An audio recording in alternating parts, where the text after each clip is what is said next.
real conversations, and some hard truths. Gangs, drugs, and guns. Giving a voice to those willing to sacrifice. We have stories that need to be told. We have lessons that need to be taught. Protect and serve. Welcome to The Quiet Professional. Hey everybody, welcome back. Nathan Romas with you. Today we are going to talk about municipal politics in Alberta, specifically within Edmonton. And for that, I have Councillor Andrew Knack on the program. Andrew was born in Edmonton, raised in the neighboring city of Spruce Grove, and has since lived in his ward in Edmonton from 2002. Andrew obtained his Bachelor of Commerce from the University of Alberta in 2006, then managed a retail business until being elected in 2013. As councillor, he has sat on a number of committees and boards, one of which currently he sits on is the Alberta Urban Municipalities Association as the vice president for Edmonton. So welcome, Andrew. Thank you so much for having me. I'm glad we could get you on here. I always like talking to local politicians when we could get them on. Previous guest I had was Councillor Cartmel, and it's just good to have this dialogue back and forth because we'll get into some of the current events with policing and just some of the public safety aspects. But first, I do want to talk about you because you have an interesting background. You ran for the election, what I guess would be kind of like a young age. So I want to kind of dive into that a bit, but could you just tell us a little bit about yourself growing up and how you got into politics? Yeah. So, the running for politics piece was weird because it's not something I ever expected to do. Growing up, our family was always very politically engaged. My parents sort of instilled that in me at a very early age, to the point that, on an election night, we would gather around the TV like you would if you were watching the Stanley Cup final or if you were, watching the Super Bowl. Our family did that for elections, and it was, one of the few nights that as a young child I could stay up late because I got to watch the election results come in. That was part of it. So there was always this interest in politics and being involved, and so the notion of voting when I turned 18 was built into me. Like, I was ready to vote. I couldn't wait to vote. Always followed politics, but never thought I would be the one to ever put my name forward. I have managed to hide fairly well that I'm an introvert in a world that is not really made for introverts. Yeah. And really what happened was when I was thinking about the 2007 election, the municipal election, I was 23. I had just graduated from university. And so I was going through that election. So it was in 2007, and I was thinking about who I was going to vote for. And there was something that was sort of sitting in the back of my mind around not seeing younger people involved municipally. Mm-hmm. And I thought that needs to change a little bit more because, it's good to have long-term experienced people. Like in any job, it's great to have those veterans who have been around a long time. They've experienced so many things and you can learn and gain a lot of wisdom from them. At the same time, great to have young people who can maybe provide a fresh perspective that hasn't been considered. And so I remember looking at what it takes to run for city council, and I found out you need to spend $100 and you need 25 signatures from the people that live in the ward you're trying to represent. And that's it, actually. Oh, really? That's all you need to get your name on the ballot. Okay. And part of what I love about municipal politics, because it's very low barrier to entry. And so I remember it was July 2007, so about 4 months before the election. I had no idea what I was doing. I had never set foot in City Hall. So there was clearly a bit of arrogance that existed within me as well. And so I ran. I lost horribly.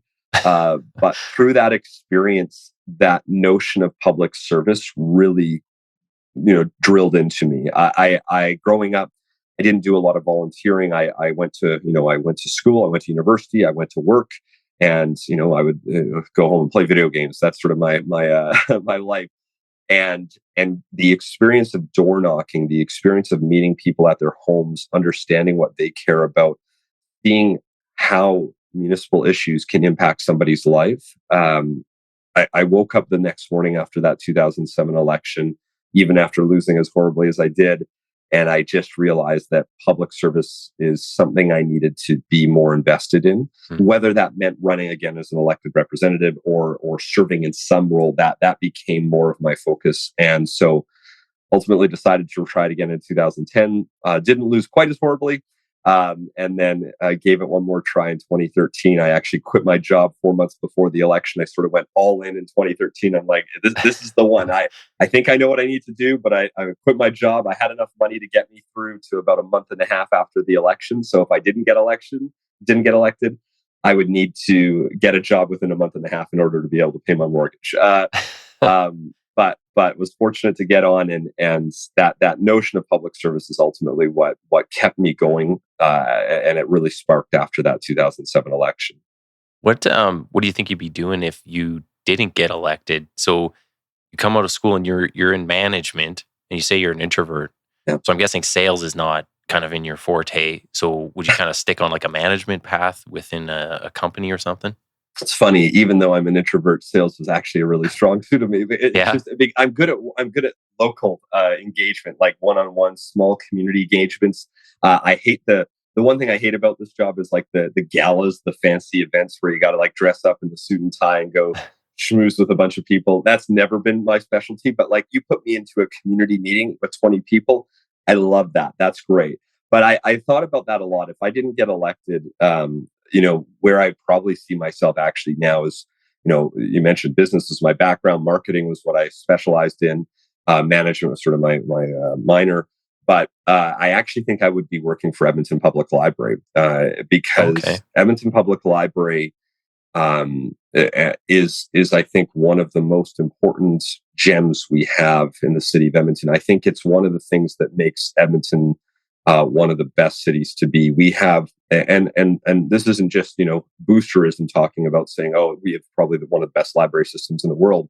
We've actually been recognized as one of the best library systems in the world. The library that we have isn't just about books; it's about books and all of that information. It's about creation. It's about sharing of ideas. It's about like what you do with this podcast. It's that you're trying to engage and connect and make sure people can hear from a variety of perspectives. Yeah. And so the library embodies what I think we've lost a lot in our society, which is that notion of everyone is welcome.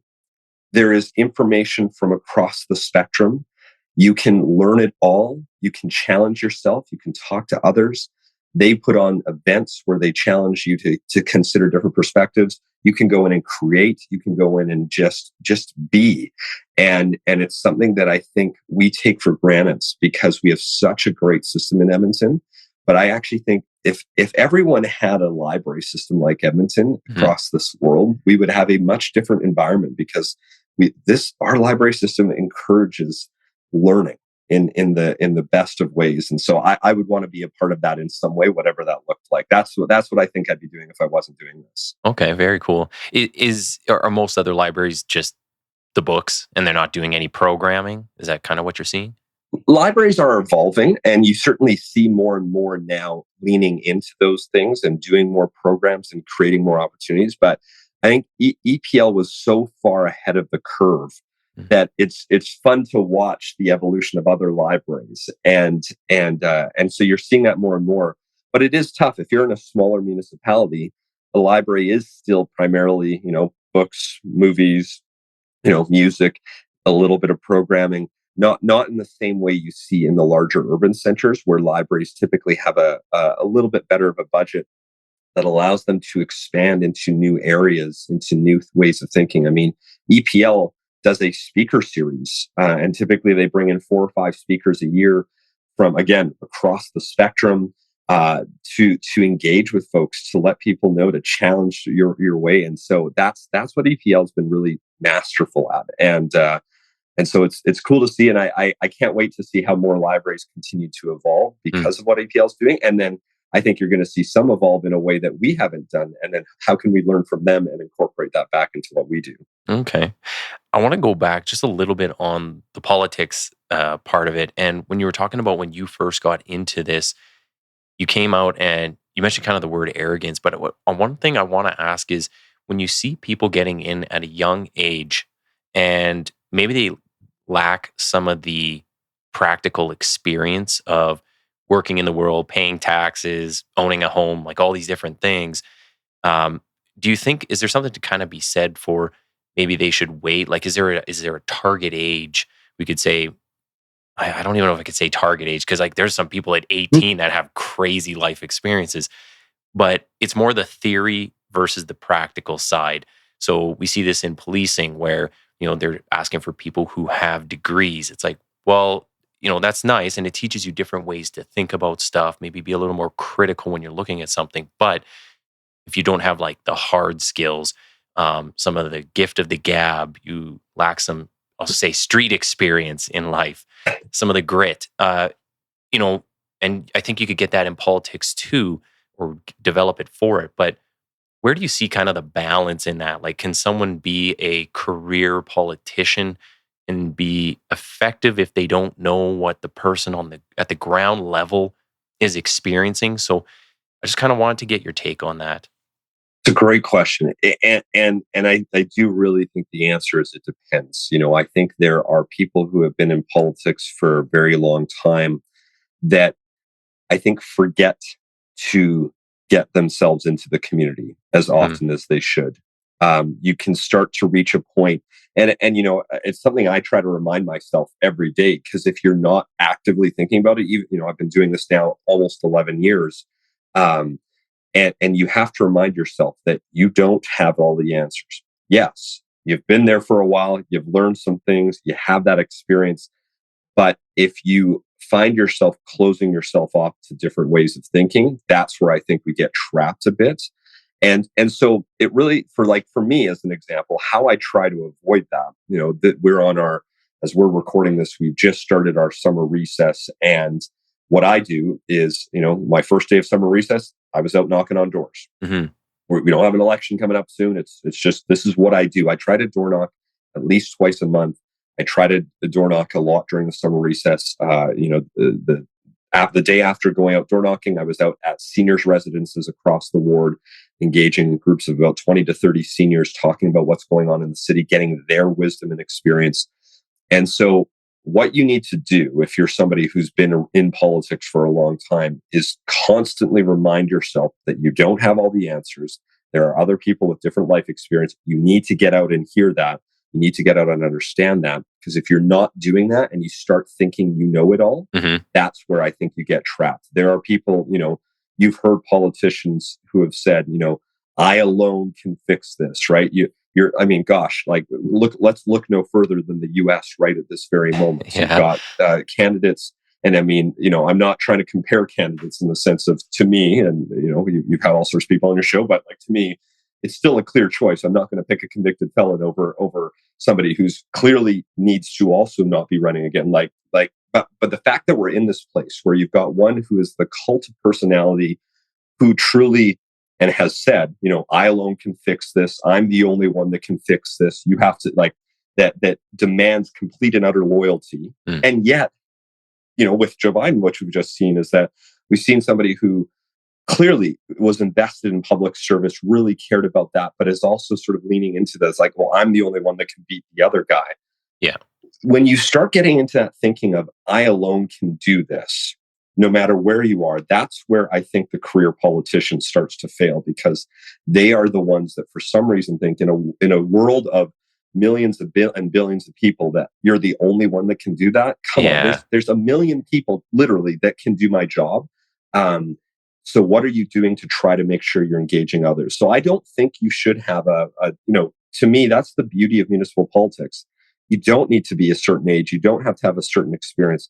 You have to have a certain mindset, I think, if you want to stay in politics that shows that you're willing to understand what other perspectives that you don't have. That's I think the key lesson that I've taken away. Well, one of the things I think, and we'll get to this a bit later, is going out and experiencing a lot of this stuff. So, like you did the recent ride along with the gang unit. And I think a lot of it is, for me, anyways, when I try to get a point across, it's seeing is believing. So, even so much as like you have to go out and see it with your own eyes. Because Mhm. sometimes just video alone, it does not get, you don't get the feeling, the smell, the sense of speed of something. So you have to really truly understand that. And like for a lot of the local politicians, one thing that I think, and not to give you advice, but I think one of the things that would be Please. kind of a good idea is you go out and experience as many of the jobs as you can, and whether it's, I don't know, EPCOR to policing to whatever else you need to, whatever affects your ward, all those jobs, because then those people also really like to showcase what they're doing. And, they feel like, especially at the ground level, outside of the management and higher ups, but at the ground level, they feel like, hey, I had an impact on this person. And I was actually able to say the stuff that needed to be said without playing the telephone game or, whatever it might be. So yeah, I think it's a good point that you make. US politics, too crazy. But the stuff here, one thing I like is when I see like an actual debate, and I find a lot of the politics now, it seems like it's, I don't know, it's just like tabloidism or something. Like they're just saying these one-liners and putting each other down. It's like, how about we talk about a topic? We both say where we stand, and then we say why we think our side's better or why the other side might not work without getting catty about it and bickering, right? So I think a lot of that's kind of got lost in this world of social media and headlines now. You're absolutely right. And the challenge that we're running into now, especially, and it's part of, again, why I love the municipal side of things, is that at least right now, we still don't have political parties. Mhm. And I worry that the way political parties have evolved is that they almost encourage that type of mentality of you have to appeal to a more extreme base, if you will. And what I mean by that is that typically speaking, those that buy a party membership are probably some of the most passionate people who have some of the most passionate beliefs. And those are important voices that you still need to listen to, that you still need to engage with. But your average person isn't probably buying a membership to a political party. And and so what happens is that when a leadership race happens in a political party, you essentially you are trying to get the votes of those who are the most engaged, who are the most passionate, and who don't always necessarily reflect the vast majority of people who exist somewhere in the middle, depending Okay. on the time of day, depending on the issue. And so when the leadership race happens, your job is to appeal to the more extreme side of your party. And then you've got to, in a general election, sort of appeal to the more moderate person, which are the vast majority of people who sit somewhere from the right to the left of the spectrum within a few standard deviations of each other. And so that's what we've seen now in the last sort of 10, 15 years is the partisan system pull people further to either extremes in a lot of cases, not always the case, but then there's not that same sort of pivot back to the middle because we're finding that people are still having to keep their base feeling satisfied, because if they don't, they'll get booted out and someone else comes in. And I think that's a dangerous system. Why I love municipal is that I don't have a party that I have to worry about. I don't have to, per se, fight for a nomination of a small number of people. My job at an election is to go and engage the entire body of Edmontonians in the ward I represent and talk to them about the issues that they care about, share what I've been working on, and then ultimately they'll make a decision. But, I've been fortunate the last two, I got elected in 2013, and then the two elections after, forgive a slight lack of humility for a moment, but when I got reelected both of those times, I got reelected with over 2/3 of the vote. Mm-hmm. And that means that people who were conservative, liberal, New Democrat, I got people from across the spectrum who felt that they could support me, even if they probably didn't agree with everything that I ever did. But you don't often see that in a partisan system because, Mm-hmm. your job almost federally right now, you can get a majority government getting 35 to 38% of the vote. So if you can get away with a majority without having to actually appeal to the majority, that's where I think we start to fall apart. Our system starts to struggle. Whereas municipally, maybe there's 10 people that run and you can split the vote enough to get there, but maybe there's only two, in which case you better have worked hard to try to engage the majority of people to learn what they care about, to share what you care about, see where those overlap, see where those don't, and then work together on solutions. I think one of the things that when I started paying attention to some of the municipal politics was I found it difficult to find debates online. So you can kind of see what people's person's platform might be if they have a website. And then if you want to see maybe a debate that's within your ward, like where would you go to find that? So I found that was a little bit difficult. I'm wondering, because you kind of segued right into this next topic just perfectly, almost like you're reading my mind. So I was going to talk about this party system and what is the motivation for it. So can you talk a little bit about that? Do you know why are we all of a sudden transitioning to this idea? Yeah, I mean, and I'll note my bias right off the bat, which is that I have never been a firm believer in the party system in municipal politics, because typically municipal governments, at least in Calgary and Edmonton, where this is being, and I'm going to purposely use air quotes when I say piloted, which is what the provincial government has said when they introduced this legislation. We have a city council of 13 people in Edmonton, 15 people in Calgary. I think about having served on community league boards before I was a councillor, and typically what you try to do on a community league board is you work to try to find consensus on a decision and move forward. You're never going to get 100% unanimous decisions on every single thing, but more often than not, you can get to a general consensus and move on. So recognizing that is how the system has sort of always existed municipally, the provincial government has decided they want to introduce and pilot the notion of political parties in municipal politics just for Edmonton and Calgary. They have suggested in their speaking to the motion, the minister who introduced the motion, Minister Rick McIver, said that, well, it's sort of happening already, so we just want to bring it to the forefront. To which I would agree with one part of it, which is that in some cases there's a little bit of that happening. Both the UCP and the NDP have people who are active in those parties who also then volunteer for candidates in other parties. That shouldn't be a huge surprise, right? Are we talking like ideology wise? Like there's certain candidates that, kind of hold a certain line? Yes, and I'll go a step further. There were a couple situations where, in the last municipal election, there was a third-party advertising group that generally leaned a little more left that endorsed a slate of candidates. Yes, okay. But they weren't operating together. And on the right side of the spectrum, there was a mayoral candidate who had a slate of candidates that also ran. And what we found in that last election is that the vast majority of those folks that ran as part of a slate didn't get elected.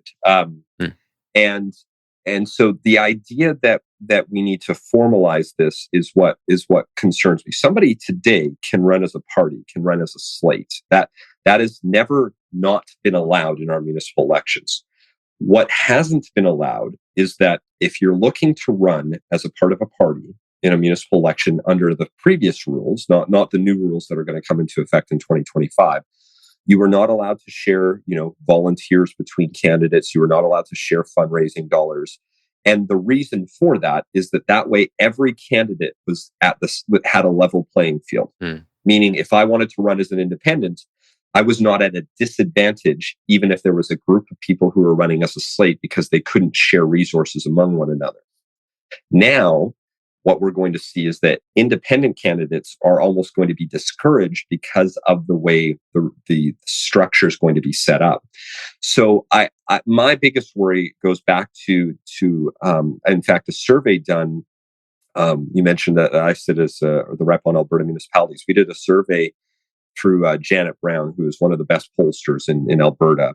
And we asked Albertans what people think about the idea of political parties being in local politics. Over 70% of Albertans didn't want it. But what was more interesting than the 70% number was the why. And the why, everyone answered. No matter whether you supported it or not, a majority of people who responded, whether they supported the idea of parties or not, stated that one side effect of this is that the candidates who get elected are going to be more loyal to their party than the people they represent. Okay. That was a risk everyone identified. And I think if you look at partisan politics right now, whether it's provincially where we have a conservative government or federally where we have a liberal government. I think everyone sees that. How many times can you, and the reason is you can probably count them on one hand. How many times has a member of the governing party voted against the direction of their party? Yeah. I think so far provincially, the answer is zero. I think federally, even with this current liberal government, I think it's also zero. And so the question then comes out to, well, if all you're doing is what the party says you're going to be doing, how do you then, as somebody that might not align with that group, be able to help influence change? Mm-hmm. As an individual, how do you have that ability? So that's the risk at this, because we have a system now where, of course, municipal politicians have their direction, they have an ideology, they have a platform they created that they want to accomplish. But there are absolutely times that I've gone into a debate that I was certain I was going to vote this way, based off what I heard from the public during the debate, based off what I heard from my colleagues who have a different way of thinking. I've changed my mind. And that's a great thing. That's something you want to encourage. But the partisan system discourages sort of free thinking. It encourages doing what the party has told you to do, because there's a party whip. And if you don't follow them, you're out of the party. Well, hence the name whip. It's a good term for them. I kind of see this as like everybody's almost rushing to pick sides in all these kind of respects. I was reading a little bit through some of your website and just looking at like some of the stuff on your blog about this, and just talking about like the donations, and just had a note here. So it was donations, whether they're allowed or not. And it was kind of like, so individuals can donate to municipal politics, but not corporations or unions. One of the things on that I thought was kind of interesting is you even see now. So when I was in the EPA, in the Police Association, very vaguely, the conversation came up maybe at the last election, but I remember them talking about like, hey, the EPA has traditionally never backed a candidate or got involved in politics, right? Like, we're just here, we're helping the membership, and this is what we do. But then in Vancouver, when Ken Sim was running, and it was either the union or the police service itself, somebody in the police was all of a sudden backing him. And I thought that was very interesting. So I was like, okay, so unions, police are starting to take sides. This is a thing that's huge in the US. Yep. Law enforcement has like 1 million different associations down there, and they'll clearly back certain candidates. So do you see this as like, do people are starting to feel like they have to pick a side when it comes to these? Otherwise, I'm left out on the island, and I don't know what person's going to come for me. I got to team up with somebody. I think we're definitely seeing that more. That desire to try to get in with a group and sort of align yourself and then sort of stay down that path. And again, that to me is sort of the risk of our political system that we've seen.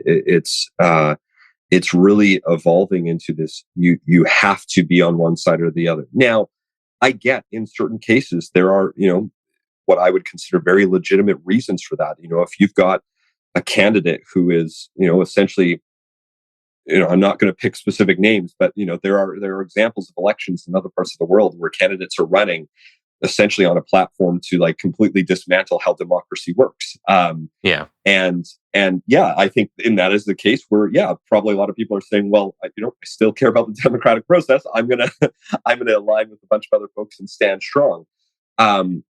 But I think that mentality is sort of seeped into sort of every single decision now. That sort of every decision you have to be sort of like absolutely set in stone. This is where you're at. And so we are seeing that. And so to touch on the point you've raised around sort of corporations and unions, up until 2021, corporations and unions were allowed to donate to municipal elections. And then in 2021, they were banned. And now they're coming back. And here's an example of why I think that's a huge risk, because what I find is the old system was designed in a way to advantage typically those who are incumbents. And I'll give you some hard numbers. So I did a breakdown of all of the winning campaigns in the 2010, 2013, and 2017 campaigns. I totaled up how much they raised total. And the average over each of those three elections was approximately $72,000. So the average winning candidate for city councillor, not the mayor, raised about $72,000. The average winning campaign in 2021, where corporate and union donations were banned, was $38,000. Wow. So essentially half of what candidates used to raise.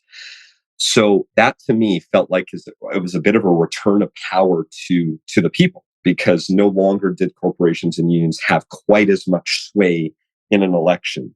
And so to bring them back, I think all we're going to do is continue to advantage the incumbents, because they're often the ones that can more easily raise money because they have those networks, they have that experience.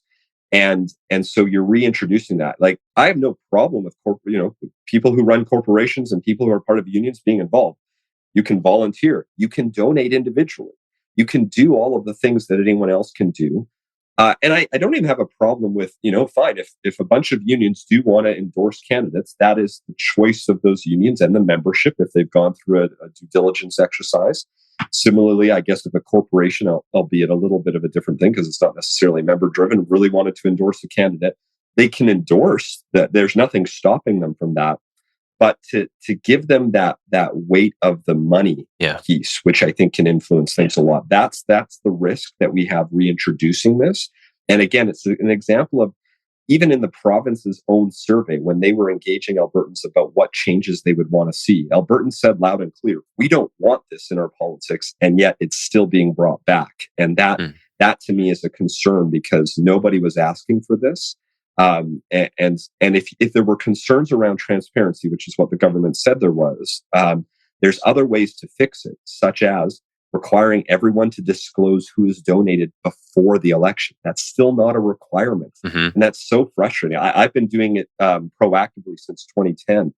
But the fact that you're not actually required to tell people who have donated to you before you go and vote, I think is a problem in our system. Yeah, that's interesting. Very interesting. And I guess, and they would generally, it would favor the incumbent, maybe because they've already made some deals, or people, corporations or whoever know how this person might act, right? They already have examples. But if you just get some new person who promises you the sun, you're like, well, are they really going to follow through on it? So it's a little bit of the devil you know versus the devil you don't know. So, I know, for example, like one of my former colleagues, and love him, he was a great guy, Councillor Ben Henderson. And I think, I don't think I'm speaking out of turn. I think Ben would probably even consider himself. He was somebody that was generally a little more on the left side of the spectrum, and yet would often still get corporate donations in an election, because I think my feeling is that the people sort of knew how he operated. Ben still had an open mind. Just because he was on one side of the spectrum didn't mean he didn't go into debates with a truly open mind. And he did. He was open to persuasion. And I think folks that might not have normally seen themselves donating or supporting him still did, because they felt this is somebody that, even if I'm not going to agree with him on every decision, I know how he goes about his decision-making process. And so, like, I love examples like that, where again, you can create situations where people sort of come across the spectrum, because it's not this, and this goes to your last question, we're not, most of us aren't truly, far right or far left, or like any, or set in anyone, even like hard center right or hard center left. We're complex individuals. We all have different unique needs and desires. And I grew up really on the far right of the spectrum. Maybe not today's version of what the far right would be considered, but somebody who was very socially conservative, somebody who was very fiscally conservative. And now I would consider myself sort of more center left in the spectrum. But as somebody that grew up there and has had family who generally aligns there, it's allowed me the opportunity to still recognize that there's a lot of common ground. Like, if I wanted to, I could immediately shun somebody from the right side of the spectrum, because I might consider myself more on the center or center left. But actually, when you do that, you find out that instead of, you might have disagreed on 30% of things. So why are you shunning somebody that you disagree with 30% of the time, when chances are you agree 70% of the time? Like, that's the worry I have in our system. We've developed this system in a way that, like you say, is sort of designing ourselves to say, no, you're always got to be here, you should never, never even engage someone here. And like, I have a couple clear principles. Like if you don't believe in, everyone is equal as an example and deserves equal rights, okay, that's maybe a different story. But if you have different taxation views than I do, I want to engage you about your taxation views. I want to learn your taxation views. I want to understand where they come from to see if maybe I haven't thought of something, because I don't have all the answers. There's 1.1 million people in the city. I don't know it all. Please let me learn from you. You said, even at the beginning, you were sort of like almost apologizing for giving me advice. No, I want everyone to give me advice, because everyone has a different life experience and I need to learn from that. And that's how you get better at making decisions for people. Again, not necessarily making everyone agree, but at least coming to a common understanding of why you've made decisions. Well, I think that's what people look for in general out of their politicians, right? It's like, okay, I don't want someone who just toes the line and sticks with it no matter what. Like, all the evidence is contrary now. We tried this idea out. Maybe we should move on to something else. And I think you see that with some of the parties, right? Because then they're just, okay, let's just, save face and get out of this situation. And then in the background, we'll figure out a strategy of how we're going to answer to that or deal with it. But it's like, then you're not really getting real answers from anybody ever. They're just kind of giving you the fluff. So maybe we'll kind of move away from this here, because I want to make sure we talk about more the policing side of things. Yeah. And I want to ask you about your recent ride along with Gang Expression Team. So you came out with our team. And I just wanted to get your views on that. Anything that maybe you didn't expect, or that you saw that you're like, wow, I never thought of this. So what was the ride along like? Would you encourage others to do it? And just anything that kind of came out of it for you. Yeah. Well, first, definitely would encourage anyone and everyone to do it. And this is, again, a really good example of, sort of thinking you knew what you were getting into. Like I've been serving now for almost 11 years. And in that time, I've walked the beat in the West End. I've walked the beat in the downtown. I've walked the beat on the South Side in the White Ave area.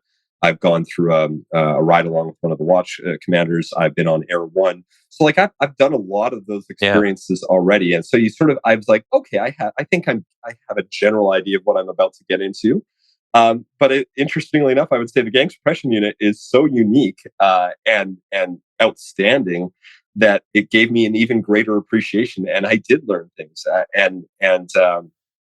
don't think I'm speaking too out of turn about some of the experiences. I shared a few things, but I think it was the very first interaction that I had that was the most that sort of, I think, set the tone for the rest of the night. So we're beginning our drive out, and the person I'm with notices a person from one of the gangs who's higher up in their gang, and so they pull a U-turn, pull them over, get a chance to chat. And what was, I guess, funny to me is that, like, here's somebody who's higher up in this criminal organization, and the member that I was with, it's almost like it was like, in a way, it was almost like two friends coming together to talk, because they know each other that well.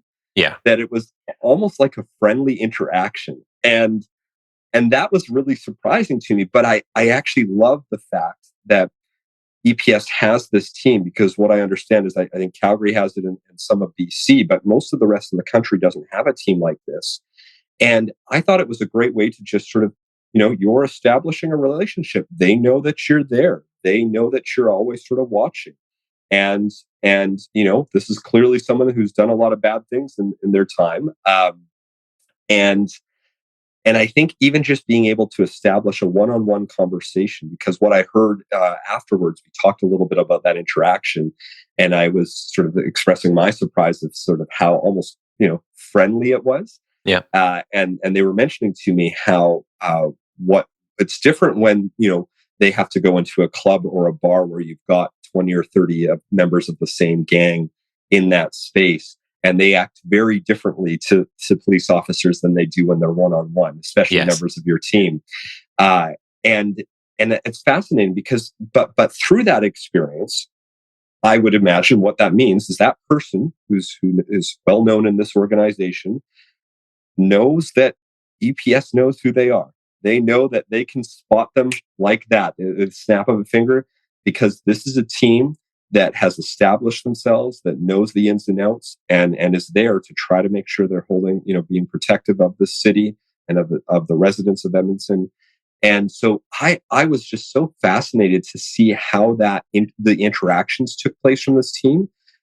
It's very much like what I've always envisioned proactive community policing to be. Yeah. But this was proactive gang management essentially. And I didn't realize you could apply the same principles, but I found that fascinating, and I can see why this team is so important in the overall body of work that's happening in the city. I would maybe equate it a bit to being like a father figure for a lot of the people. And I think what gets lost in a lot of the conversations, especially on the political side, is it's always made out to be like if someone's in a gang, they're low socioeconomic, they didn't have a father, or they're beaten at home, and like all these things. And it's like that's not true for everybody. They're very different levels. There's people who come from very well off families that provide everything for their kids. That maybe they have two parents in the home, and both parents take care of them and work. And it's like, but they choose a certain lifestyle. Some people are born into crime families and just continue the trend. So I think when we have the conversations about gangs, organized crime, the people that are involved in it, it's a much more nuanced discussion that needs to be had. So, like, if I was ever answering these kind of questions that I see out there from media or whoever it might be, I think you almost have to answer it at the start with more questions back. So it's like, well, who exactly are we talking about? Like, what type of gang? What type of, what age? I was just saw in, I think it was Toronto, one of the white shirts they had there, or commissioned officers, they were saying that they were shocked that a 14-year-old was involved in some big shooting that they had. And for me, and I put this out on social media, I was like, it's not a surprise. We see this all the time. There's younger and younger people involved in this, and it's not new. These groups have used the youth because they know there's no real consequences for them. So they like to use them. It insulates the higher up guys, right? Mm-hmm. So when we could get people out and they can see things firsthand, those face-to-face interactions, it's a million times better than just trying to tell them a story, because I'm not going to be able to articulate it as good as you actually seeing it, but even seeing it in person. And I think the other thing too is we like to show people just the type of community that they're in. You don't know necessarily who's around you. So the interaction that you're talking about is with one of our Hells Angels members. They wear a cut generally, or some rings or jewelries or something that has their logo on it. So we know that stuff, but even the public doesn't know, right? So to the untrained eye, they don't know kind of the wolves at their door or that are already in their midst. And that's where the police come in, right? So we get called, or we go out and try to find these things when adults can't handle it, or before they can't handle it. And we're trying to do some novel approach to prevention work, because we don't want it to get to the point where, oh, the shooting happened, now somebody's hit or dead, and now we're just kind of reactive to everything. So how can we be more proactive while maintaining rights and doing things within the legislation? So yeah, I think it's really good to have the politicians come out, journalists. We've had lots of journalists come out and do the ride along and put out stuff on us. So yeah, I think people need to know it's not all handing out water bottles and giving hugs and kisses, right? Like, there is a real criminal element out there that intends to do people harm, or at least profit from suffering of people. And you need police to go deal with them. So, yeah. And one other thing that I think is worth just sort of flagging, and a little bit to this point, is the other thing I found fascinating as we went throughout the night, and I had a chance to engage and ask a bunch of questions, is I mean, encouragingly, how seldom there have been, like a shootout or something like that, because of the work of this team is meant as a suppression, is meant as a proactive measure. that this team, even though you are in incredibly dangerous working with very dangerous individuals, the way this team is structured is it's actually designed to try to stop us ever from getting to those very serious points in the first place. Yeah. So that's not to, again, diminish the seriousness. It is incredibly serious. I saw the equipment you needed to bring out on your shifts. You hope you never have to break it out. But it was just so encouraging to hear, there are sometimes some issues, but maybe not to the extent you would think, if you're just used to watching videos about, serious Yeah. things that happen. Like, that's not happening every night. We didn't have nobody had to pull their gun out that night, which I actually consider a huge win. That is a positive thing. It meant that we went through the night. There was establishing of a presence. There was engagement. There was still, there were still arrests made on some issues. But the fact that there wasn't a serious incident like that where somebody had to pull a gun out, I think is a testament to the work that happens with some of the most dangerous people you're ever going to meet. And yet this team shows that level of professionalism and is designed to stop that from occurring in the first place. Yeah, I find like a lot of the work, especially the proactive side, this is a challenge we have even within our own organization because you have to Mhm. justify why you exist every day because they'll take the money and spend it somewhere else. It's how do you capture that, right? So the things that you see, it's like, how would I capture that? I went through a whole shift and had these great interactions, um, and nothing major happened, nothing serious happened where people are getting hurt. So it's like, well, how do I convey that to the decision makers, the money, the people with the money? It's and that's been a challenge even within our own organization. One thing I do want to get your opinion on is just kind of in the bigger talk about police presence in some of these public spaces when it comes to even, say, community health. What is kind of your view on where police should or shouldn't be? I know like around the shelters and different things comes up, or on transit, that's a big discussion. So kind of what's your view on, where should police be today? Because I know it can change over time. So just Yeah. kind of where we're at right now. Like in a lot of things, it's a very nuanced answer because, I know, and, I'm going to use yesterday as an example. Yesterday, I was out at seniors' residences. I was at 4 different seniors' residences in the ward, most of them right around Stony Plain Road. And many of the residents there are pretty active transit users because they can't drive anymore.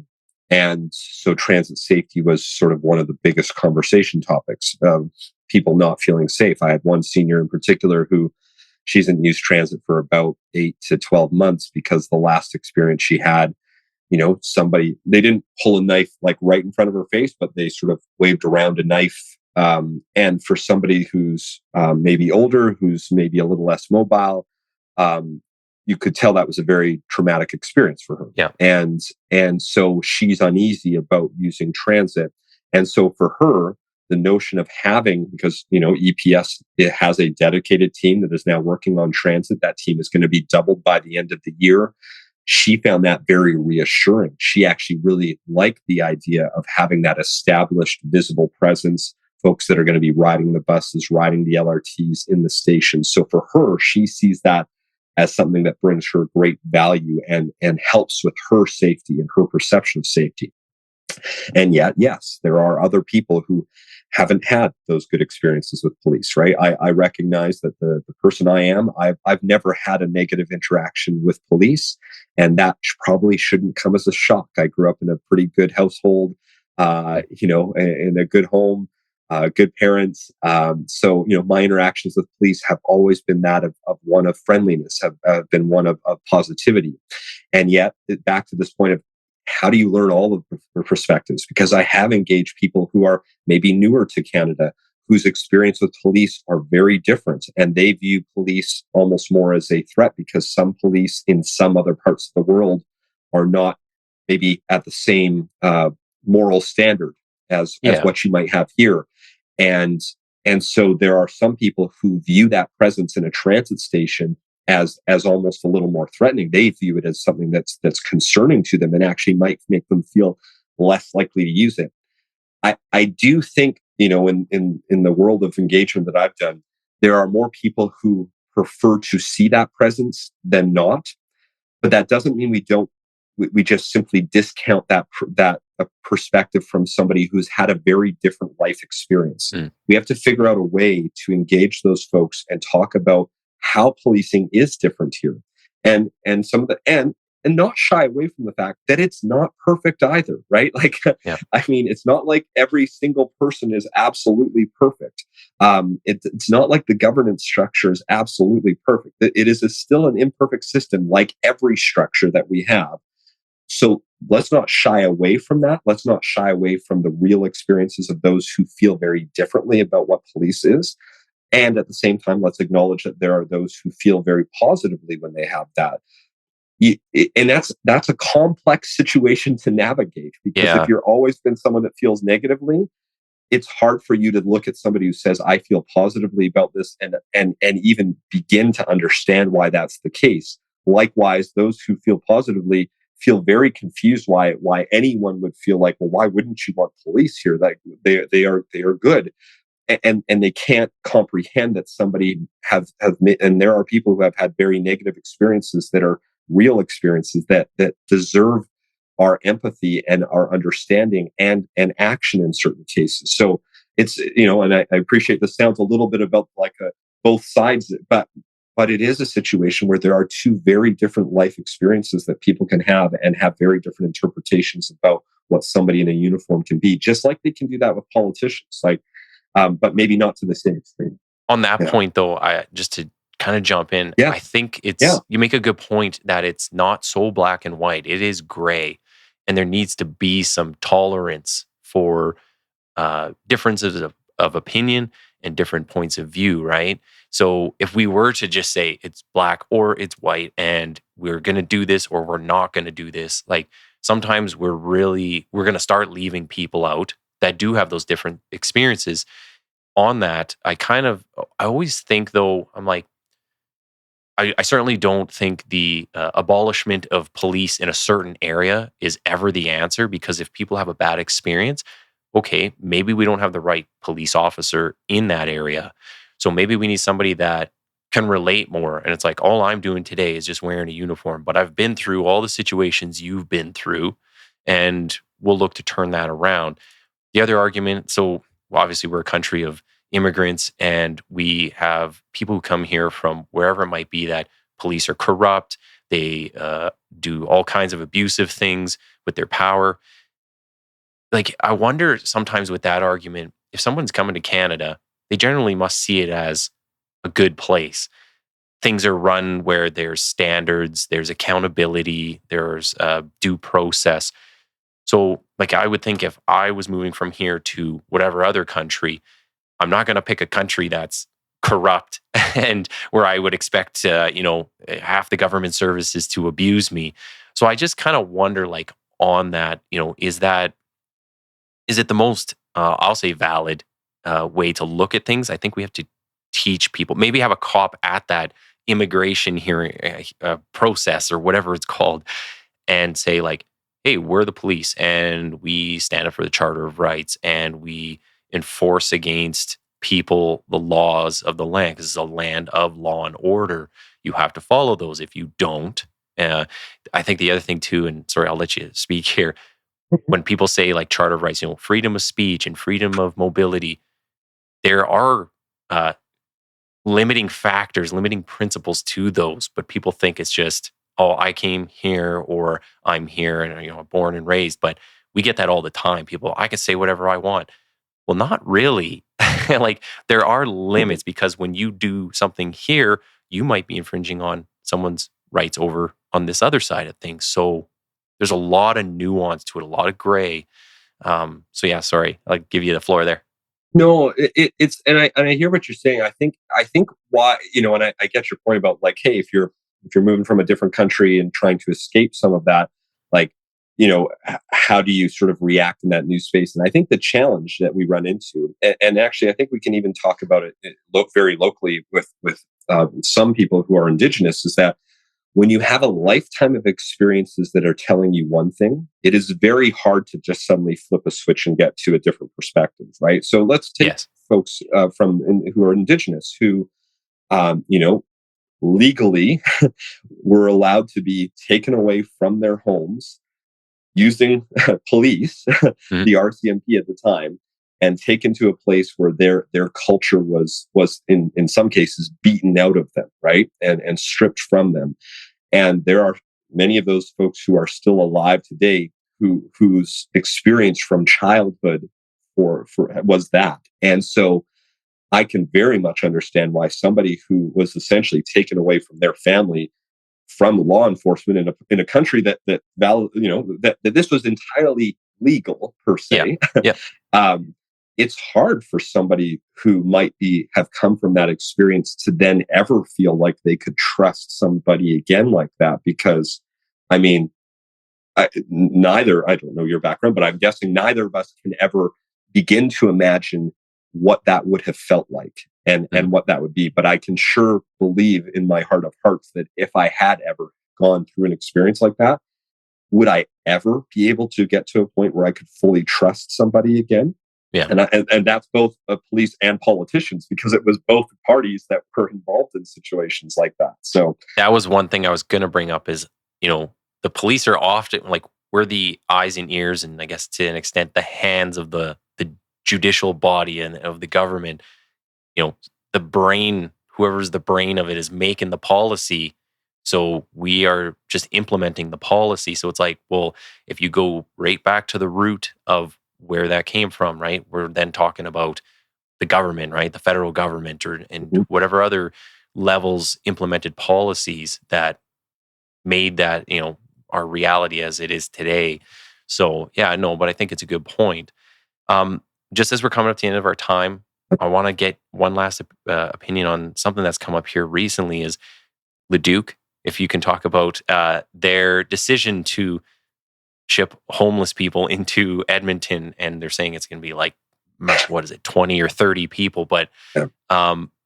what does this kind of come out of? Is this the centralization of resources into Edmonton? So now everyone's saying, hey, you know what? Here you go, Edmonton. You got the money, so then you take care of it. Or is there more behind this decision? Oh, this one's complex. I'll give you 2 minutes. No, I'll take whatever time you need. The quick history, just so people know, is Leduc was originally looking to fund a emergency shelter for this upcoming winter, and that had passed in a very tight vote in their council, 4-3. And then the next meeting after, they chose to rescind that motion in, again, a very tight vote. I think it was, again, 4-3, but in the opposite direction, to no longer advance that. And one of the quotes from the mayor, and I know their mayor, and so I was a little surprised to see it, and I hope I get a chance to engage to better understand. Again, trying not to jump to reactions, but the quote that was in the paper was, "Oh, well, this is something that we can just send folks to Edmonton because they do have this navigation center." And I am less worried about, I mean, don't get me wrong, that is a troubling perspective for a variety of reasons, because as we know, people experiencing homelessness generally are in the communities they are in because maybe they know people in that community. Mm-hmm. Maybe that's where they grew up. And the notion that we should just send somebody to an entirely different city, I don't think is a humane approach. But I don't want to pick on Leduc in this conversation because this is, again, where we get trapped. The notion of housing, so the topics of housing, homelessness, shelter operations, mental health, addictions, those are all provincial jurisdiction. And now municipalities have been trying to exist and fill in gaps. But I think that the debate they had is a symptom of the fact that we don't have a coordinated system provincially still. Okay. Right? The fact that a local city council, 35 kilometers out of Edmonton said, you know what, our best solution is sending people over to Edmonton. That to me is a sign that we're not where we need to be, because the province in that article, that they were interviewed and said, well, no, we don't recommend that. That's, each community has to have their own resources. The problem is Leduc doesn't have their own resources. Yeah. And why should Leduc City Council be spending $300,000 of their taxpayer money on a shelter when that is actually provincial jurisdiction? And at the time, right now, the province has a $4.3 billion surplus. So if they've gotten to a position where they're even having this debate, that means the system failed. I just wrote a blog on this saying, like, and sort of the thesis point is the status quo was broken. There are more people dying on our streets than ever before. In Leduc, they lost 10 people in this last year. In Edmonton, we lost 302 people. In Edmonton's case, that was 8 times the number of people that died on our streets than 5 years ago. And yet more money from each municipality is being putting in more than ever. So the fact is we've got a system that's broken because we're putting in money to try and fill gaps, but we don't have the legal authority to address certain areas. And so it is scattered. It's not producing the results. More people are dying. We're not seeing the community benefit. So we need a reset. And I think it is time for the province to really sit down with all municipalities, not just Edmonton, and say, listen, clearly nothing that we're doing right now is getting us the intended results. Yet it's not like we're short in money overall. So how do we better utilize those dollars to produce an actual outcome where fewer people are dying, where we're working in partnership with municipalities to deliver on the services we need, both short-term shelters, but also the long-term solutions? What's the actual timeline for those actions? Let's understand all that, because I think right now what's been happening for most of the time I've been on council is we've been reactive. We've been responding to crisis after crisis, and that never gets you to that point of permanent solutions. A little bit tying into this policing conversation. Yeah. The fact that you have a gang suppression unit should ideally produce better long-term results. And you might not see that on day one or on year 1 or on year 2, but hopefully down the road, you're going to see far better and a far safer city when it comes to gang activity because of a proactive team. We need to be doing the exact same thing when it comes to housing and homelessness, and we're not doing it. And now you get situations like what happened in Leduc. But the Leduc decision is a symptom of a much larger problem. That isn't the main problem. Yeah. No, I agree. And I think that you hit the nail on the head when you're talking about the proactive piece. It's just, and I know this from experience, when you're doing the proactive, it's like you said, to the first year, second year, you might not see results. This is a long-term investment. And how do you get buy-in? Because big elections run on 4-year cycles. People are so used to the clickbait and the headlines, so they just want now. Why isn't this working now? Why am I not seeing the results right now? It's very hard to convince people to invest in the future, but it definitely needs to be done, and there needs to be a shift in that mentality. And just to kind of end on this point here, I was just out yesterday working in the downtown area, just on some overtime stuff. And we talked to a few people in and around the shelter district. There's people there from the Northwest Territories. Like, they come down when the fires were happening and they just never left.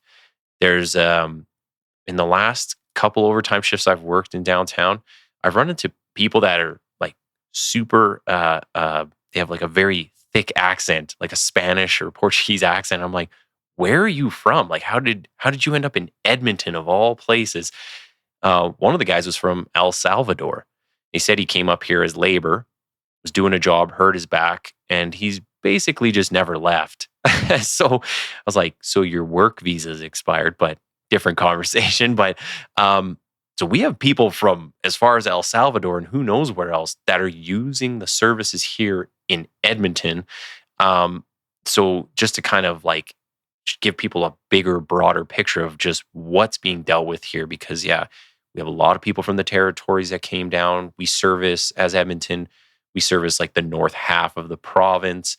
So there, we have to have the proper funding, but also look at the proper models to help all these people and then get them wherever they need to go.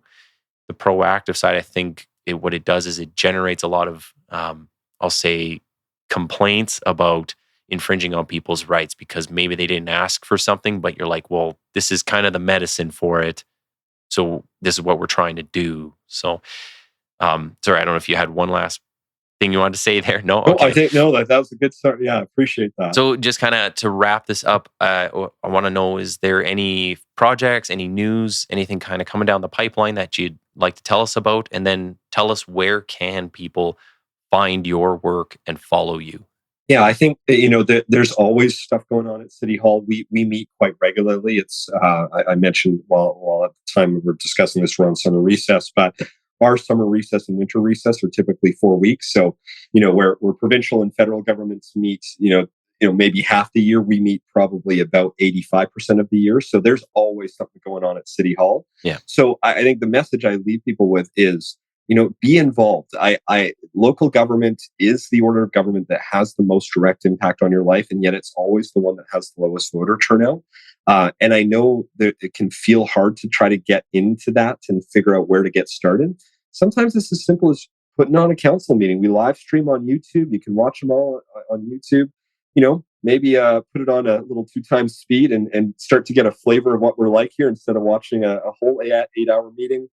Maybe watch some stuff. But I think the beauty of municipal government is that it's very easy to get a hold of your councillor. It's very easy to meet your councillor.